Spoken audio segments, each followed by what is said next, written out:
एका पुस्तकामध्ये दोन समस्या लिहिल्या होत्या. पहिली समस्या ही होती की लग्न करणं खूप अवघड आहे आणि दुसरी समस्या ही होती की आपल्या जोडीदाराशी घटस्फोट घेणं सुद्धा अवघड आहे.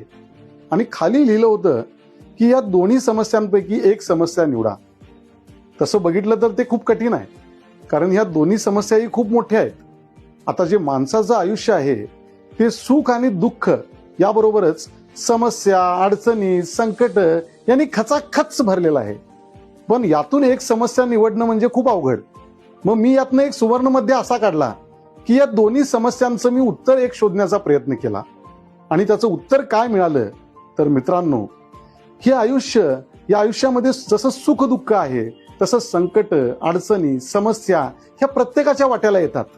आणि आपण किती नेटानं, किती धाडसानं आपण त्या संकटांचा सामना करतो, आपण त्या संकटांना चिरडून आपण आपल्या ध्येयापर्यंत पोहोचतो, हे खूप महत्वाचं असतं. त्या दोन्ही समस्यांचं उत्तर मला एकच मिळालं की अथक परिश्रम हाच या समस्यांवरचा एकमेव उपाय आहे. आणि हेच मला उत्तर सापडलं. आणि खरंच मित्रांनो, हे आयुष्य म्हणजे सुख दुःख, अडचणी, समस्या सर्वांचं एक संमिश्र गणित आहे. आणि ते गणित सोडवणं म्हणजेच हे आयुष्य जगणं आणि आनंदाने आयुष्य जगणं आहे.